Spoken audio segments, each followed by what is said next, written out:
Masechet Moed Katan. Alors, nous avons commencé avec Mashkin Beta Shelachin Bemoed. Beta Shelachin, c'est les endroits où les canaux d'eau n'arrivent pas. Et si tu n'arroses pas, les arbres meurent. Donc, il rentre dans le cadre de Davar Ha'aved. Hier, nous avons élargi sur Mpara les 5 règles générales qu'on a le droit de travailler à la Moed. Chaque chose où il rentre. Je vais, Bechazara, pour celui qui n'a pas écouté, je vais redonner les règles, simples et rapides.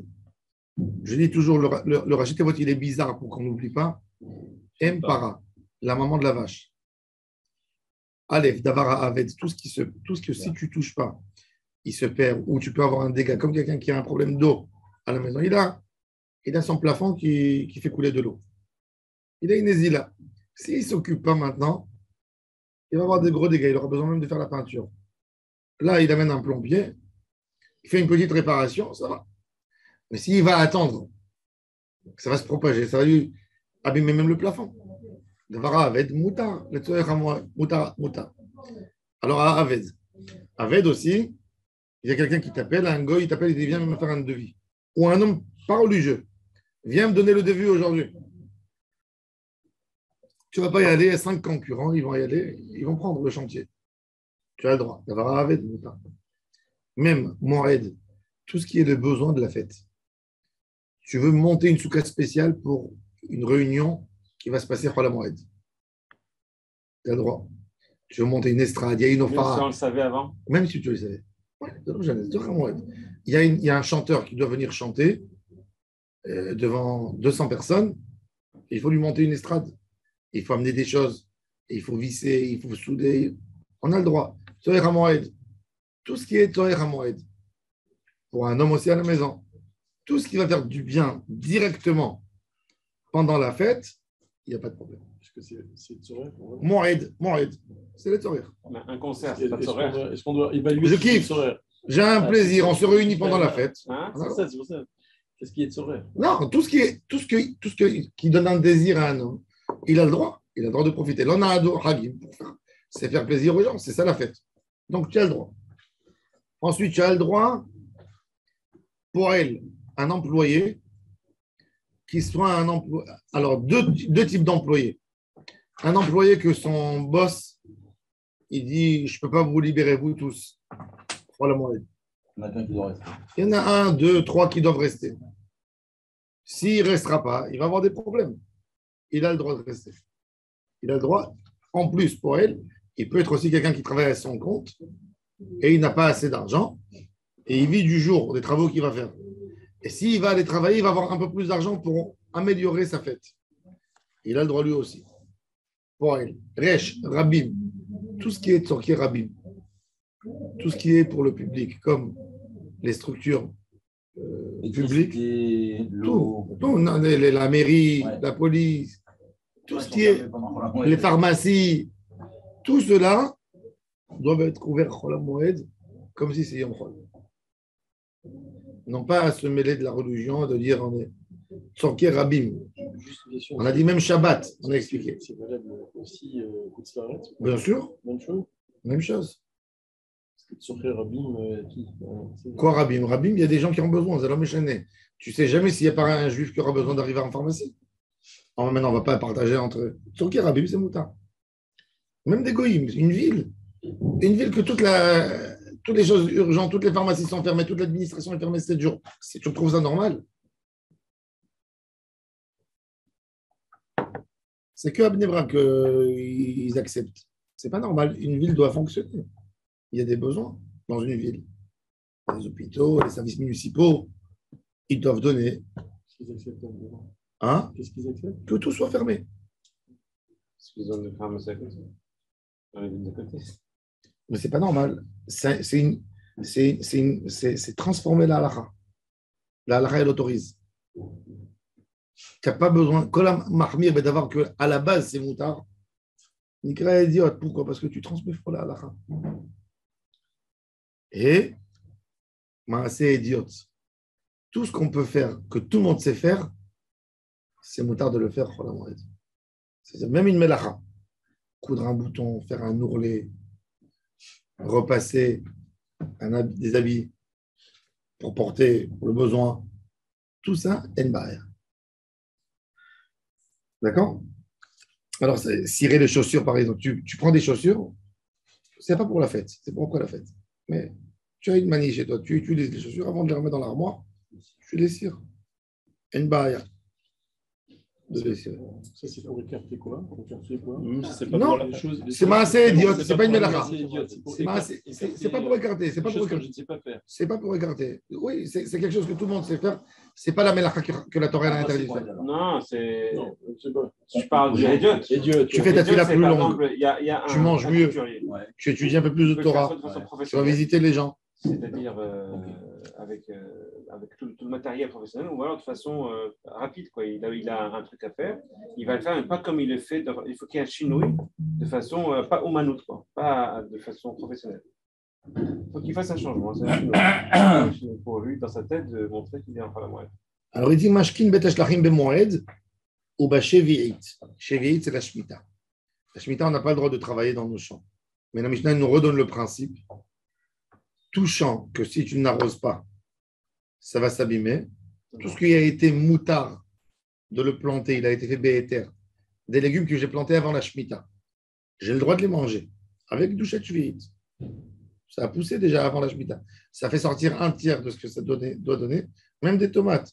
Il n'y a pas de issour séphirine. Séphirine, Tu dois les vendre? non. Des douchet Shevi'it. Ok. Tu peux les donner, tu peux faire du troc. Mais, donc, tu as le droit de continuer à arroser à tout ce qui garde le fruit, qui n'abîme pas le fruit, tu as le droit de faire. Tout ce qui est pour garder et préserver le fruit, pas pour rajouter plus de fruits. Tout ce qui est les okume, c'est entretenir, moutard. Faire plus, des fois, par exemple, vous savez, par exemple, dans les agrumes, qu'est-ce qu'ils font?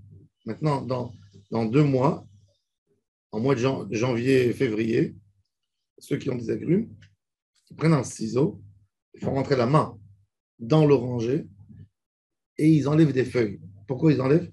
Pour que les rayons de soleil, ils arrivent dans l'arbre et là, il va y avoir des fleurs. Ça s'appelle vider l'intérieur de l'agrume. Quand tu laisses tout l'intérieur, il ne donne rien du tout.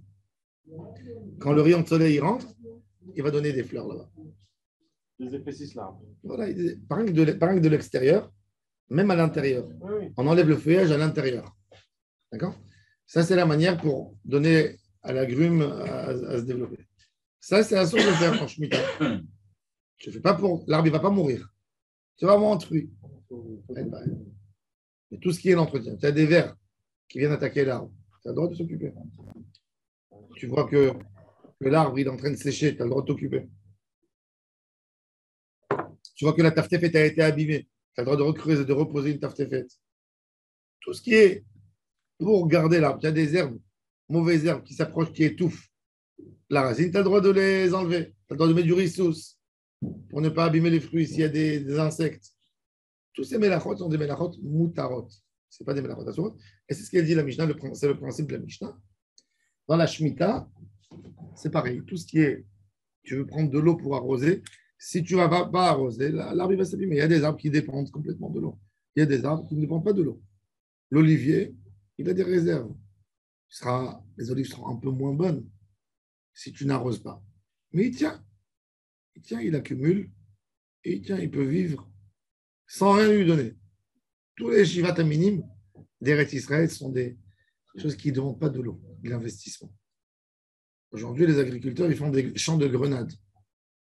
Le grenadier, avec un peu de pesticides, tu tues les vers, il ne consomme pas beaucoup d'eau, pas beaucoup de surveillance, que les insectes, c'est tout. Il n'y a rien. Pareil, la figue, elle pousse partout. Pareil, l'olive. Israël, ce n'est pas un pays riche en eau. Et il y a des olives de partout. Le Geffen aussi, il n'a pas besoin de beaucoup d'eau. La vigne. Il a besoin d'être préservé, mais elle n'a pas besoin de beaucoup d'eau. Tous les shivat minimes, ce n'est pas des choses qui ont besoin d'énormément d'eau. Mais il y a des arbres fruitiers qui ont besoin. Tu l'arroses pas, il meurt. Un oranger, l'agrume, tu lui donnes pas, il meurt. Il fait tomber ses fruits. Alors ça, tu es obligé d'être mashkiot, bechol hamoed, bashvi'it. À l'époque, ils creusaient tous dans les nappes phréatiques. Ils récupéraient de l'eau. Alors, Ben Mimayan, Shiatsa Betechila. Ben Mimayan, Shelo Yatsa Betechila. Il y a des Mayanotes qui sont depuis longtemps. Donc, je te dis, j'avais mes habitudes. J'avais mes habitudes de venir récupérer l'eau ici. Mayan Shelo Yatsa Betechila. Un Mayan qui n'était pas au début. On n'avait pas les habitudes. Aval en mashkin. לא ממאה גשמים ולא ממאה קילון. C'est-à-dire, Marayan, c'est facile de récupérer l'eau. Par contre, Megshamim, d'aller chercher dans des réserves d'eau, c'est plus problématique. Vélo mimea kilon, comment il a traduit kilon? Ça peut aussi un puits. Un puits, une sorte de puits. Ouais. Il faut le puiser. Bon. Mais Hachamim, il est dans un réservoir, ça veut dire que c'est le travail de descendre, d'aller chercher, d'amener qui fait que ça s'ouvre. La vigne pour garder, il faut lui faire autour d'elle une gouma, il faut creuser. Un banc qui n'est pas plein. On fait deux choses pour les arbres, pour les garder, pour leur donner de l'eau. Il ne suffit pas de creuser et de laisser l'arbre dans le creux. Toutes les racines vont mourir. Il faut faire un creux, mais qui monte. Oui, comme et tu veux planter un nouvel arbre. Tu fais un creux, un trou, Ouais. un trou large. Tu prends l'arbre, tu vas le mettre au milieu, mais tu vas le mettre en plus de hauteur. L'idée, c'est que le creux, recouvrir le tronc de l'arbre un petit peu. parce que si toute l'eau, elle tombe sur les racines, elle fait pourrir la racine. Il faut qu'il boit, autour des racines. mais il ne faut pas que ça pourrit. Alors, c'est ce qu'il dit. On guillote, l'agfanim. On ne fait pas ça pendant Chol HaMoed. La vigne, tu veux la laisser, il faut qu'elle prenne de l'eau doucement, doucement. Il faut remplir.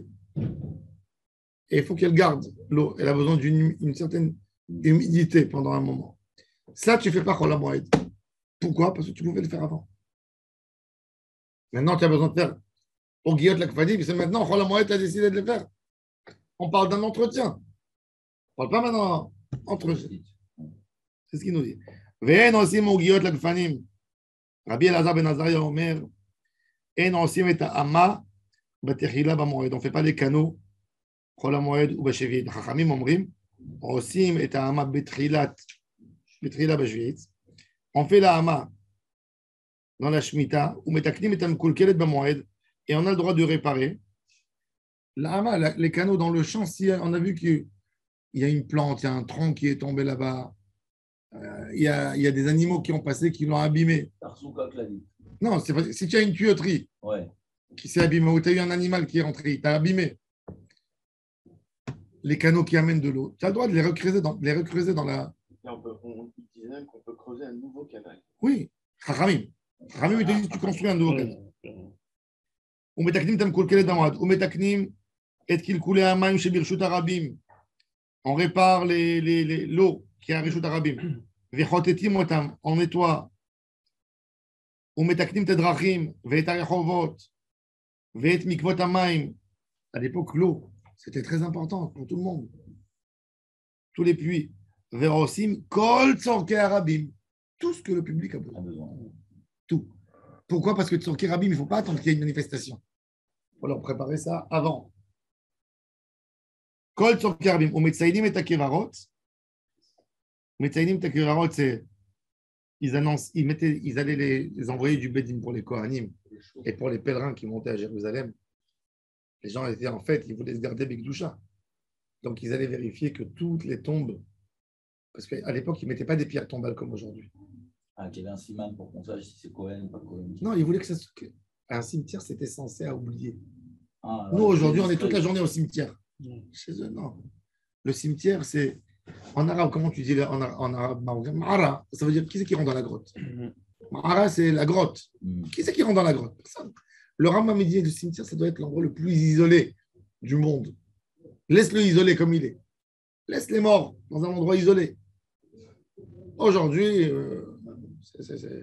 Ça serait devenu une ville. Ça veut dire, c'est la vie. Ou pas. C'est normal. Il y avait un peu- À Hébron, la communauté de Hébron, elle interdisait d'écrire sur des pierres tombales les noms des défunts. Pour que les gens n'aillent pas voir. Non, pour que les gens ils oublient après le temps. Où il est enterré, ça plus. À un moment, il ne faut plus y aller. Que les grands tzadikim, les plus grands, on se rappelait plus ou moins où c'est leur tombe. À Hébron, le minag de la ville, ne pas écrire les noms sur les tombes. Construire une pierre tombale, simple, pas grande et pas. Et elles ressemblent toutes les unes aux autres. Au Maroc, dans les cimetières, toutes, avec de la chaux dessus. Ils savent, à 5, ils comptaient 5 de la barrière. Avec le temps, les petits-enfants, ils ont oublié. Il n'y avait pas tout ce qui. Aujourd'hui, aller dans les temples des tzadikim, ça a fait une exagération. Il ne faut pas exagérer, même dans les temples des tzadikim. C'est venu, il faut savoir.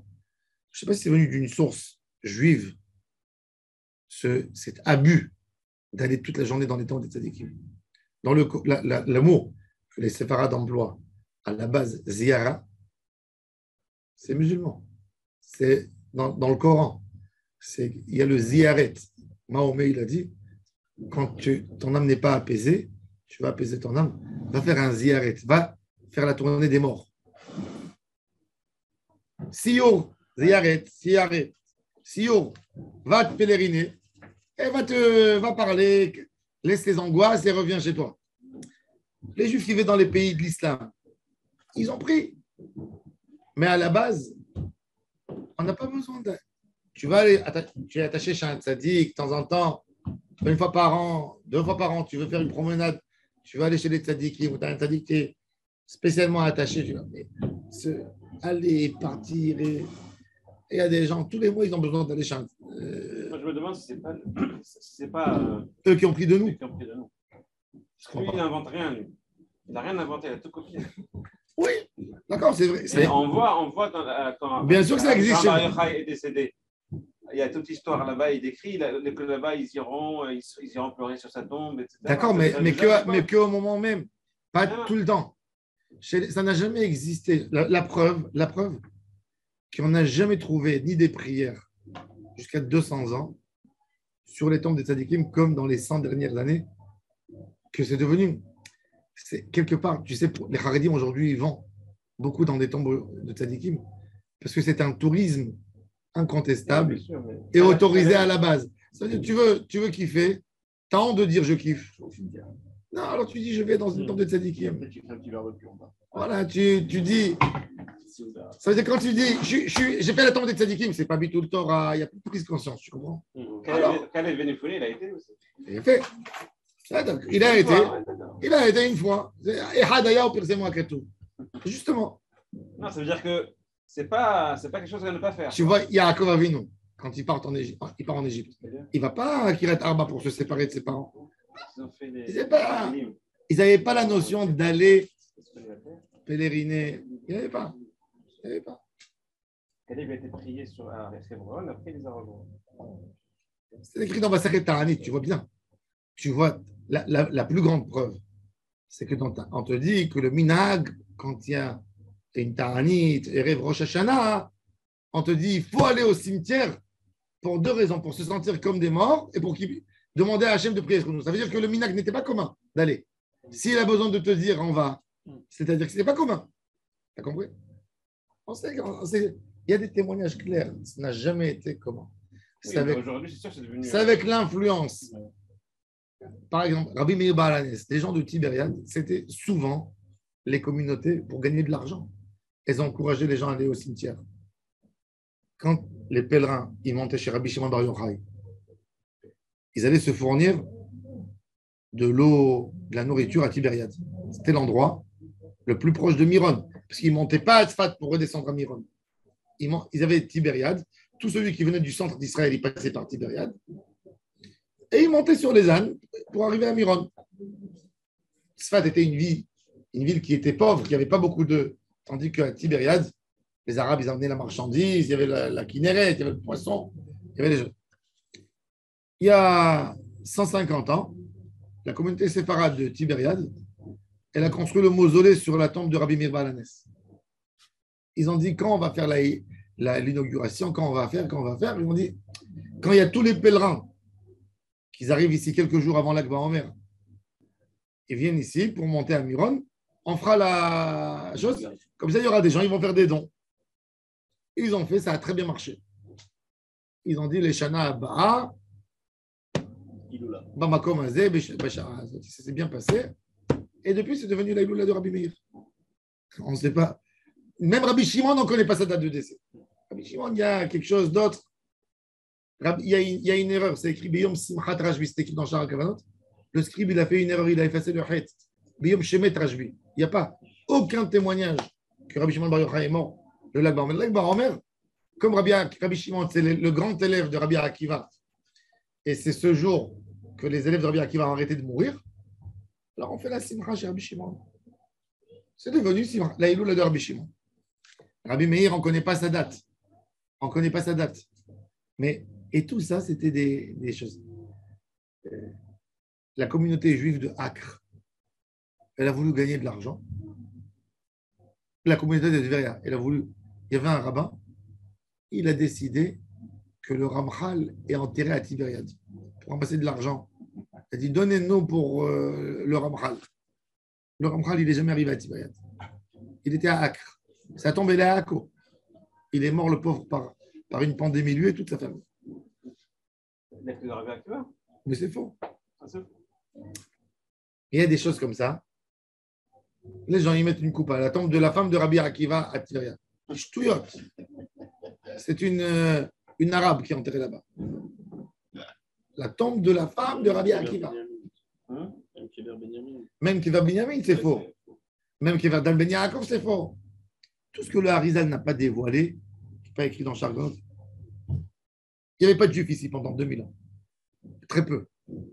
Qui c'est qui a transmis à ses enfants? Où est celui-là, où est celui-là? Même le Kever Rachel, le Ramban ici, il pose des questions. Il dit que ce n'est pas logique l'endroit où il est par rapport à Bethléem. Ils disent qu'il y a 3 Bethléem. Il y a Bethléem là-bas, il y a Bethléem Yehuda qui est à côté du Yishuv Adam, et il y a Bethléem du Galilée qui est mentionné dans le livre de Yoshua. Et ils disent que Rachel est enterré Bethléem Galilée. Le Ramban, il n'ose pas de dire ça.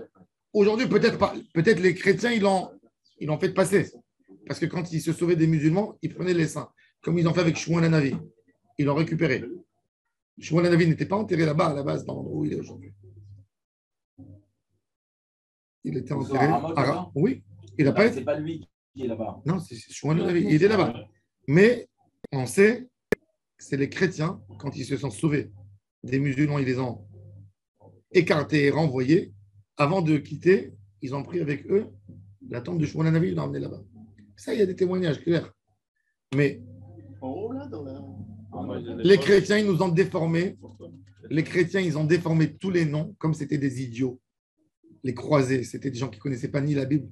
Ils la lisaient, mais ils ne savaient pas c'est quoi les endroits. Ils ne connaissaient pas Israël. Vous savez, il y a à Yerushalayim, Vadi Joz. C'est quoi Vadi Joz? C'est quoi Vadi Joz? C'est un petit village qui est juste en bas d'Aratzotim, l'université. C'est Nahal. Ouais. Nahal Kidron. Il y a un Anglais, il a donné une faute, une erreur. Il a dit Josh. Ouais. C'est l'endroit où il a fait la prophétie. Ouais. Les Arabes, ils ne savaient pas dire Josh. Ils ont dit Joz. Et c'est devenu Vadi Joz. C'est rien. Ça n'a aucune signification. Il y a tellement d'erreurs dans les choses. Et quand les chrétiens, ils sont venus, donc dès qu'ils ont vu qu'ils sont arrivés à l'endroit, ils ont dit Bethléem. Après, du monde est là-bas. Elle est à combien de mètres, on ne sait pas. Il n'y avait pas de juifs à l'époque à Jérusalem. Ils ont massacré tous les juifs.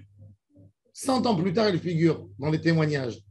Si tu regardes, le Midrash, il dit, Yaakov Avinu dit à Yosef, ne t'énerve pas sur moi que je n'ai pas enterré ta mère avec Kavod à Kiryat Arba. Parce que Yaakov, il demande à Yosef de l'amener en Israël. Et il sait que Yosef l'en veut. Qu'il n'a pas enterré sa mère. Il dit, pourquoi tu veux que je t'enterre si toi, tu n'as pas respecté maman? Alors, il dit, ta mère, je l'ai enterrée pour 2 raisons. Va'ani berodi bevoimi patenara metalei Rachel. Votre Kivrat Eretz. C'est quoi Kivrat Eretz? Rabbi Moshe Adarshan, il dit Kivrat, c'est comme en arabe. Kbir. Il y avait le chemin long pour l'amener à Kiryat Arba. Avec Biracham, je ne pouvais pas, j'avais les enfants. Mais si, Rachel, elle est morte là-bas. Combien de kilomètres? C'est 7 kilomètres, c'est rien. Tu marches 5 heures, tu es là-bas. Alors, comment ça se fait que Yaakov ne l'a pas amené? Alors, ils identifient la tombe de Rachel, où à la base, elle était. On ne sait pas maintenant si ça a été bougé. Mais la base, l'endroit, il y a un endroit que les Arabes, ils appellent Koubour Bnei Israël. Koubour. La tombe des enfants d'Israël, c'est qui? Ils disent que là-bas, Rachel Imenu est enterrée, c'est à côté du Yishuv Adam. Et la deuxième raison, il dit, le Midrash, il dit, que Yaakov, il a vu qu'un Israël, ils vont sortir en galoute, et ils vont passer à Babel, ils auront prié. Iné Rachel Mevaka Albanea. Si tu sors en galoute de Jérusalem pour aller en Irak, est-ce que tu passes par Bethléem? Non. Non. Par où tu passes? Par Ramallah. Tu vas aller vers Ramallah pour traverser. Ouais. Le Ramban, il pose les questions, mais il ne veut pas fixer. C'est-à-dire, il les pose gentiment. Il dit, et j'ai cherché, il dit, Kivrat, il dit, j'ai vu qu'entre, il dit, Kivrat Derech, je l'ai enterré à côté. Kivrat Derech, la voie Ephrata, il dit, je suis étonné parce que du centre-ville de Bethléem à la tombe de Rachel, il y a moins d'1 kilomètre. Et Kivrat, ça veut dire toujours en hébreu long. Il s'est cassé là. Alors ils se sont dit justement, parce qu'ils voient l'endroit qui est proche. Alors ils se sont posé la question, est-ce que le mot Kivrat, c'est quoi Kivrat?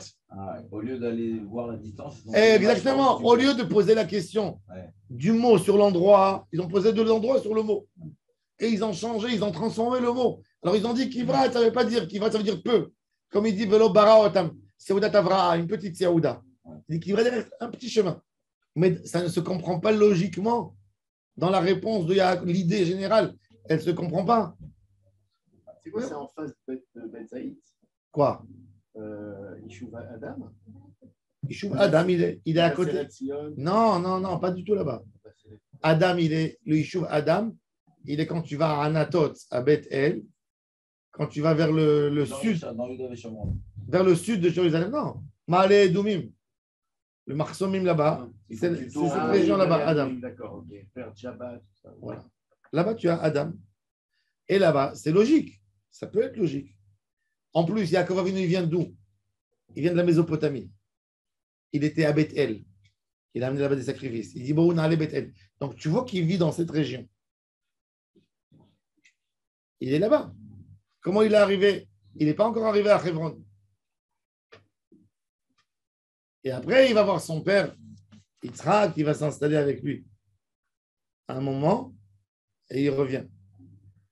Bon, il y a beaucoup d'histoires comme ça, il y a beaucoup. Et les chrétiens, ils nous ont déformé malheureusement toute notre histoire. Ils nous ont touché la Bible, ils nous ont touché notre histoire, ils nous ont touché nos noms, ils ont tout touché. À côté de l'Ipsagot, exact, tout à côté.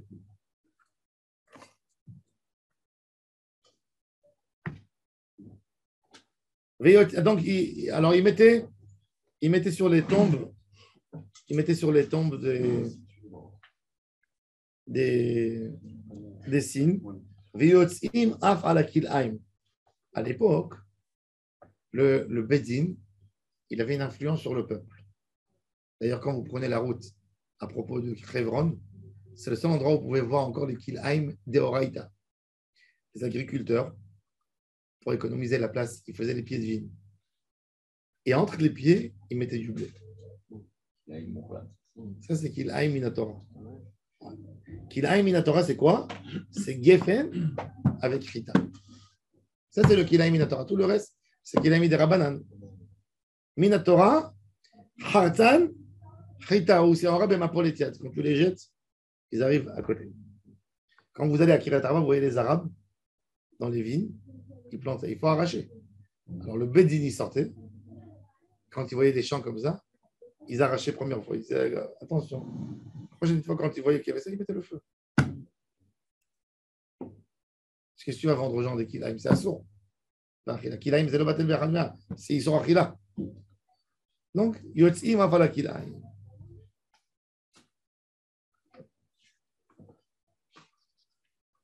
Tosfot, il dit, pourquoi Yotim al Akilaim Bechol HaMoed? Il dit, Tosfot, c'est une mitzvah d'aller chercher les Kilaim. C'était un ordre au Bedin. Le Bedin, il était censé. Pourquoi? Arriver dans les marchés après. Les gens, ils vont manger des Issourim. Donc, il a une obligation de faire son rôle, même pendant les jours de Chol HaMoed.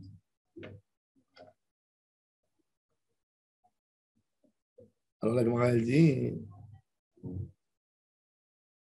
Maintenant, la Gemara, elle veut parler de cette source d'eau qui a jailli pendant la fête de Sukkot pour Chol HaMoed Pessah. J'ai décidé de l'utiliser. Alors, nous, on a parlé, on a dit qu'il ne faut pas travailler trop. C'est pour la raison qu'on a dit qu'on ne descend pas dans les réserves d'eau de pluie pour arroser. Pourquoi? Parce que c'est une tira merouba. Amène-le avant la fête, garde l'eau là-bas, arrose. Il faut savoir que les gens n'arrosaient pas comme aujourd'hui, tous les jours. Non. Ils arrosaient une fois tous les 7 jours, une fois tous les... Ils arrosaient bien, ils mettaient beaucoup d'eau. Je disais, alors, c'est un travail que tu peux faire. Alors, mais quand le travail il est diminué, tu as une source d'eau à côté. Donc tu arroses moins, tu mets moins d'eau. Alors il dit, là, moi maintenant je peux parler. Ah, je t'ai dit, Shlomo. Mimarian, shi yata betrila, de atelin poulet. Mashkin mimarian, shelo yata betrila, de lo atelin poulet, mimarian. Si un Marianne qui est sorti pendant la fête, tu dis qu'il n'y a pas de problème. Et tu ne dis pas que le puits d'eau, il risque de s'abîmer parce qu'il est encore nouveau. Et il va t'amener à faire des travaux. Tu vas amener des plombiers, etc. Parce qu'il est neuf. Un nouveau puits, une nouvelle source d'eau. Qu'est-ce que tu fais? Tu fais plein de problèmes au début. Avant d'évacuer bien l'eau dans sa route, il faut lui trouver un gaz. Donc, elle va te faire des problèmes. L'idée, c'est quoi l'idée? L'idée, c'est que tu ne travailles pas en plus. C'est que tu n'oublies pas que tu dois donner tes 2 heures à la famille, à la Torah. Maintenant, si tu vas maintenant chercher un nouveau moyen pour récupérer de l'eau, tu vas tomber dans ce piège d'aller préparer. Et on ne veut pas. Alors la Gemara pose la question, si malgré tout cela, tu permets Ben Mimarayan, Shelo Yata Betrila, Ben Mimarayan, Yata Betrila, pourquoi tu as besoin? Il suffit de dire Mashkin Mimarayan, tu n'as pas besoin de dire Ben Shia Adraba. S'il n'est pas sorti, il vient de sortir maintenant, il t'a découvert l'eau et tu kiffes, c'est trop qui t'est sorti. Tu vas arroser. Mais bataille qu'un ancien Marianne, tu peux arroser avec. C'est la question de tout à l'heure. Ah, je t'ai dit, Shlomo.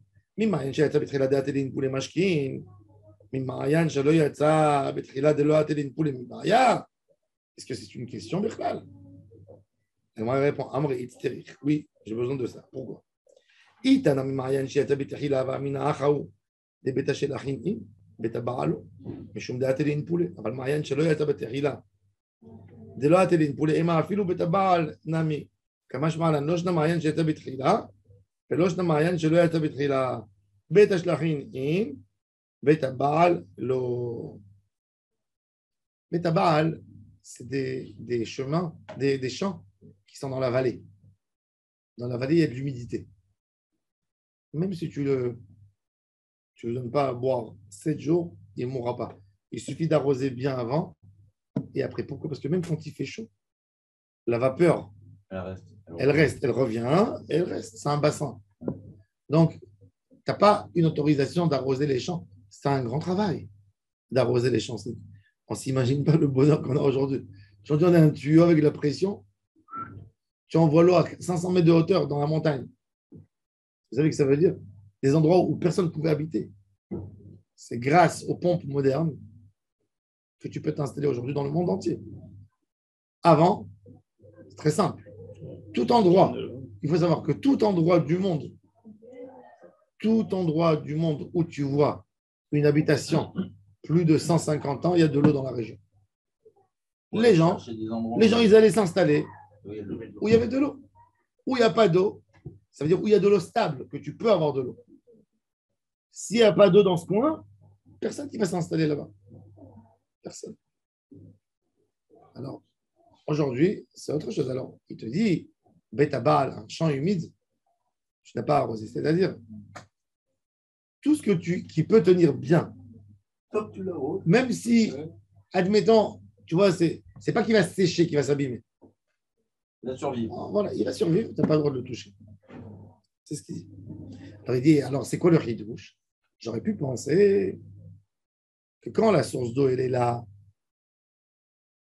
j'ai déjà l'habitude, j'ai ma facilité, j'ai ma route, je connais mon travail. Donc je remplis mes canaux. Qu'est-ce qu'ils faisaient à l'époque? Ceux qui étaient pas dans les montagnes, dans les champs, ils faisaient un canal et ils allaient à côté de la source le jour où il doit arroser. Ils faisaient une hauteur, ils faisaient un chipois. Il y avait les canaux qui tournaient dans tout son champ et ils remplissaient au début. Et ça arrosait. Il y avait des gens qui n'étaient pas en Égypte, c'était comme ça. Il y a des gens qui étaient moins haram, prenaient des seaux, ils se déplaçaient avec pour arroser. Ça les tuait. On voit que Achsa, Yoshua Ben Nun, il a marié. Et il lui donne un endroit. Il prend Caleb Ben Yefoune gendre. Et il lui donne à côté de Hébron. Il lui donne un terrain. Et il dit, papa, tu m'as donné le Guéhénom, tu ne m'as pas donné un terrain. Je n'ai pas d'eau dans mon terrain. Il a dit, ok, je te donne aussi cet endroit à côté où il y avait une source. Et elle sera aussi à toi. Pour faire un petit système d'irrigation. Exactement. C'était comme ça. Les gens, ils voulaient. Et c'était perdu autrement. Il y a des champs. La Gemara, elle parle de quelqu'un. Là, c'est des choses. Comme Hébron, il n'y avait pas beaucoup d'eau, la population canaanienne, elle utilisait Hébron pour deux choses. Pour enterrer des morts. Parce qu'il y a de la pierre gir, Zasui, mais Evengir, comment dire Evengir? Du calcaire. Une pierre calcaire, c'est facile à creuser dans la pierre quand c'est du calcaire. La craie. La craie, c'est de la craie. Pour les villes. Hein? Pour les villes. Ouais. Alors, déjà, deux choses. Meuble. Pour les cimetières, ça ne bouge pas. C'est des endroits où c'est facile. Il y a plein de grottes dans ces endroits. Ils allaient enterrer. Et les pieds de vigne, le pied de vigne, il a quelque chose d'extraordinaire. En réalité, ce qui garde, nous, on s'imagine, pourquoi on n'a pas du bon raisin? Parce qu'il faut savoir que le raisin, le plus important dans le raisin, ce n'est pas comment tu vas t'occuper du feuillage. C'est la terre. Il ne faut pas qu'il y ait beaucoup de terre. Il faut que la terre elle soit très dure. Il faut surtout que le pied de la vigne il soit entouré de pierres. Pourquoi? Pour lui garder une température. Il ne peut pas changer sa température tout le temps. S'il change la température, tu tues le raisin. Le raisin, il n'est pas bon. Donc, aujourd'hui à Bordeaux, par exemple, quand ils mettent les pieds de vigne, ils mettent des pierres autour du pied. Ils mettent de la pierre, des petits cailloux. Et ici, on a la pierre partout. Donc, c'est magnifique. Quand le pied de vigne, il a besoin un peu de terre, il rentre, il est entouré de pierres. Il a gardé en hiver le froid. En été, il a gardé la chaleur. Donc, tu as des raisins exceptionnels.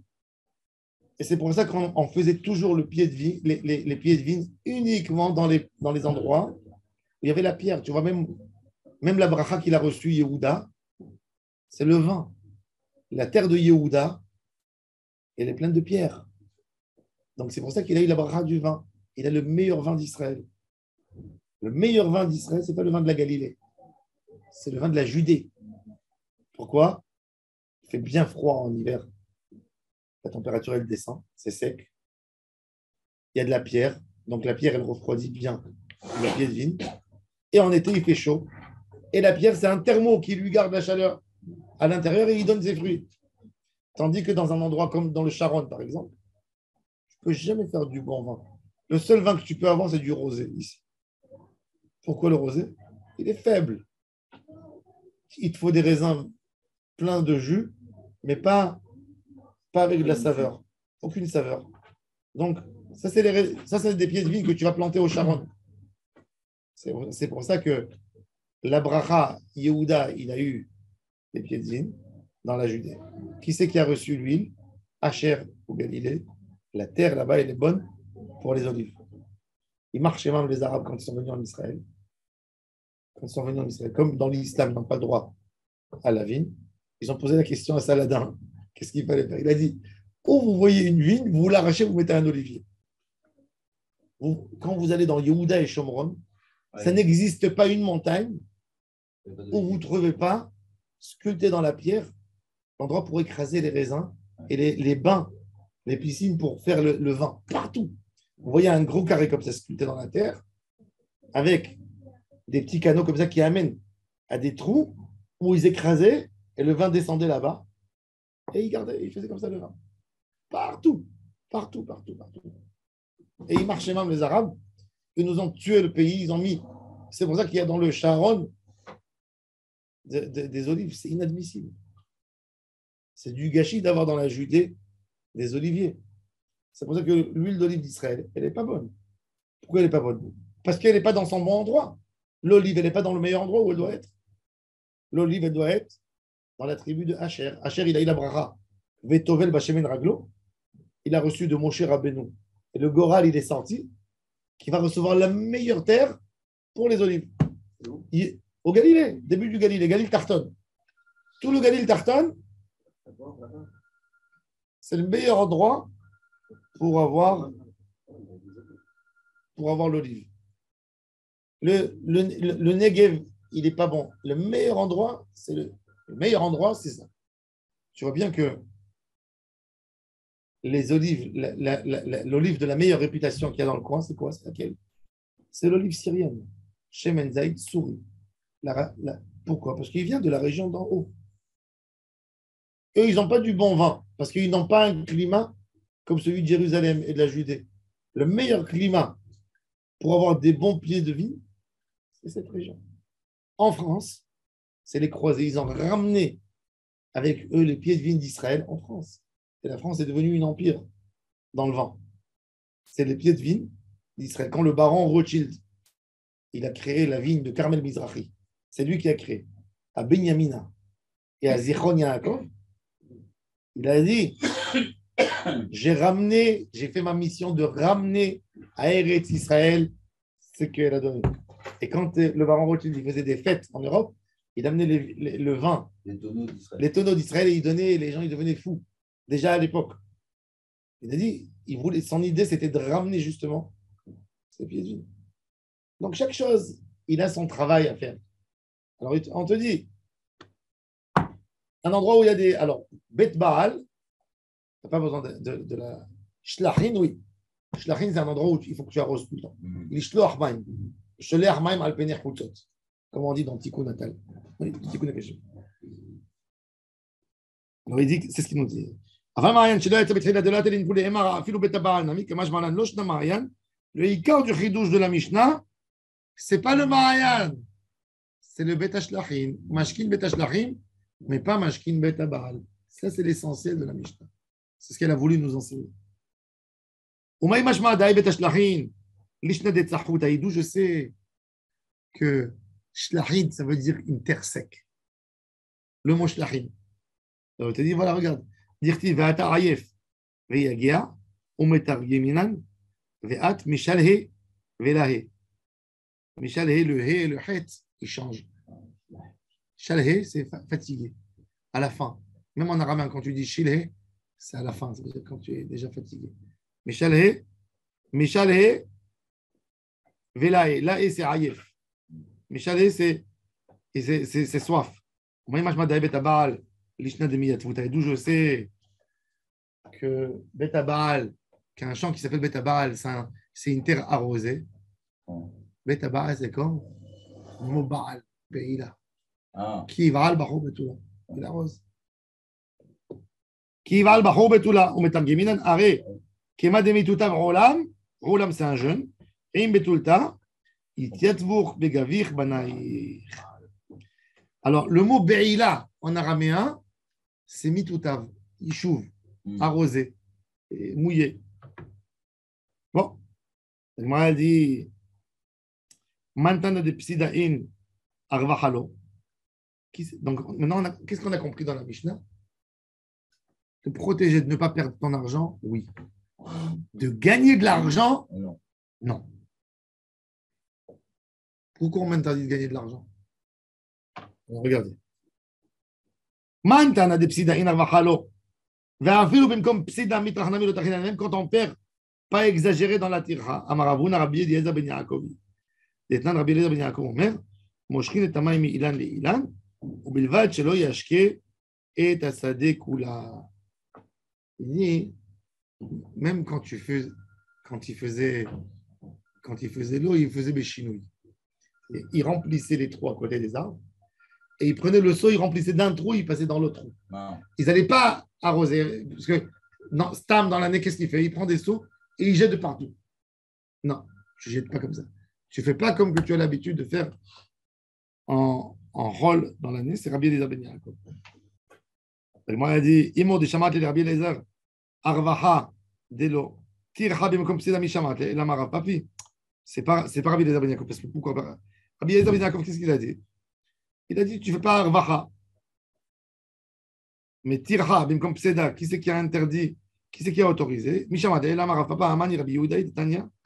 Maïna était betchila mashkin meno afilu sade betabal divrei Rabbi Yehuda Omer et mashkin et la sade betashlachim shecharva. On n'arrose que mashkin betashlachim, que quand tu es arrivé dans le champ, tu as vu qu'il y a une catastrophe. Il est en train de mourir. Là, tu peux lui donner. Rabbi Elazar ben Azariah Omer lokar velokar. Il dit non, je suis pas d'accord ni avec ça.